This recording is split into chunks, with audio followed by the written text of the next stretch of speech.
Марал мүйізден емдеудің тыныс тіршілігімен танысқаннан кейін кезекті саяхатымызды жалғастырдық.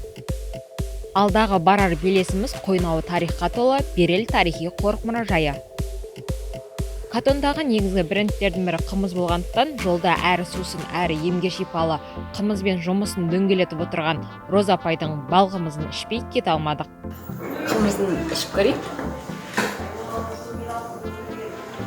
Ол өте дәмді қымыз екен.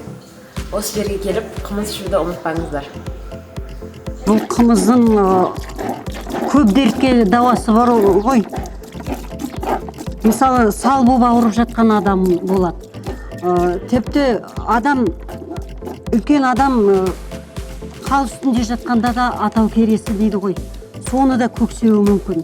Сонда қымыз көксеп адам, ауырып жатқан адам қымыз ішсе, кішкене сергіп, бойына қан жүгіріп, өз жолдарына, одан кейін ағзаға өте пайдасы мол. Мына сүттің өзінің қасиеті көп қой. Әсіресе өз жолдарына, одан кейін асқазанға, іш құрылыстың бәріне деп ойлаймын. Мен өзімде мысалы қан қысымым аз болған, анемия дейді ғой, сондай болған. Гемоглобин өте төмен болды. Соны мен ешқандай препаратсыз осы қымыздың арқасында көтердім. Арғысы адамзаттың бергісі асыл текті Сақ-Түркі халқының мекеніне айналған Алтай өңіріндегі Берел қорғандары қазіргі таңда ғалымдар мен саяхатшылардың аяғы үзілмейтін киелі орынға айналып отыр. Міне осы киелі орынға біз де аяқ тіреп, біздің бабалардың мұрасымен танысуға келдік.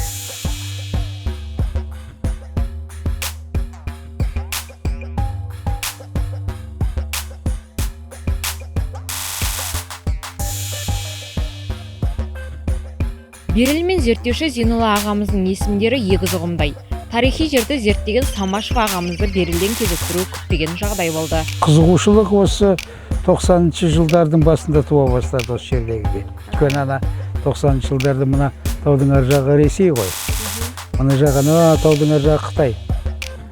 Сол жақта 90-шы жылдары осындай бір базарлық мәдениеттің ескерткіштері ашыла бастады. Мына жақта тоң басқа, мына жақта ыстық күн құмның арасында. Екеуі бір мәдениет. Өйткені осы жерде тұрған халықтар бұлай ауған. Содан кейін бірақ киім-кешектері, жерлеу рәсімдерінің барлығы бірдей. Сол кезде енді біздің қазақ жерінде де осындай қорғандар бар мына Алтайда.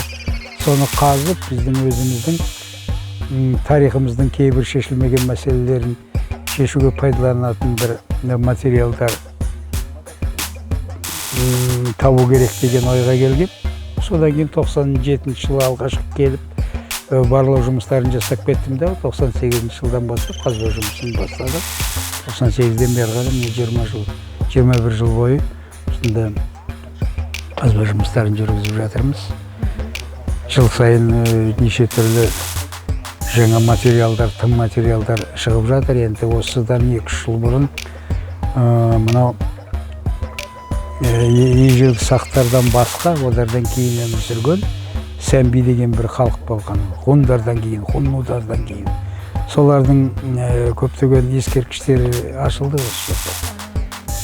Соларды қазып жатырмыз. Олардың біздің тарихымыз үшін олардың маңызы өте зор. Себебі біз сақтар менен ғұндардың арасында, сақтар менен түріктердің арасында бір өтпелі кезең болу керек. Ол қандай кезең деп көп ойланып жүретінбіз.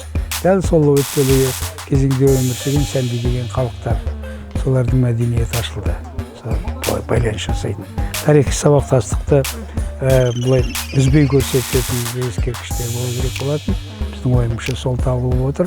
Соларды қазып зерттеп жатырмыз. Өте қызық материалдар енді бұлай аз болғанымен олардың тарихи маңызы өте зор. Қару-жарақтары, содан кейін әшекей бұйымдары, солардың барлығы түріктерден ерекше, көне түріктерден, содан кейін ана сақтардан да ерекше. Сол ортада алып жатыр. Сонан кейін көне түріктердің біраз ескерткіштері бар. Яғни сонау сақтардан бастап көне түріктер кезеңін бірге қамтитын материалдың өзі бір ғана Берел қорымнан шығып отыр. Сондықтан дағы мына бір ескерткіштің материалдарын пайдалана отырып, біз сондай 1,5 мың жылдай ма сондай тарихымызды қайтадан қалпына келтіру мүмкіндігіміз бар.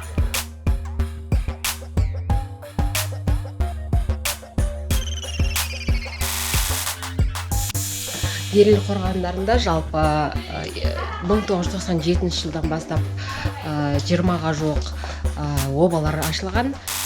Яғни олардың қазіргі негізі 1000-нан аса обалар бар дейді, ал оның 100-ден жуығы ғана зерттеліп ашылған. 100-і ғана ашылған. Әлі де көптеген зерттеу жұмыстары керек. Берел қорғандарынан табылған қорғандардың ерекшелігі заттар табыттардан ауа өтпей, жәдігерлерді ауа өткізбейтіндіктен өте сапалы күйінде табылған деп зерттеушілеріміз айтып жатыр. Бұл жерден 13 жылқы табылып отыр. Бұл және үлкен Берел қорғаннан кейінгі екінші үлкен оба болып есептеледі. Бұл жерде 13 жылқы, жылқылардың барлығы жиреншік. Қасына жәнегі патша, оның қасына әйел адам бірге жерленген. Енді тексеру нәтижесінде әйел адам патшаның анасы болып отыр. Жылқылардың барлығы жиренсіз болған, өйткені мына сақтарда ол кезде дін ештеңе болмады.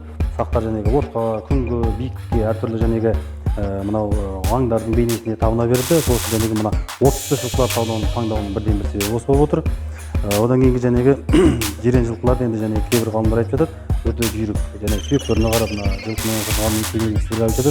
Мына жылқылардың және сүйектің бітістері бөлек екен, жүйрік жылқылар.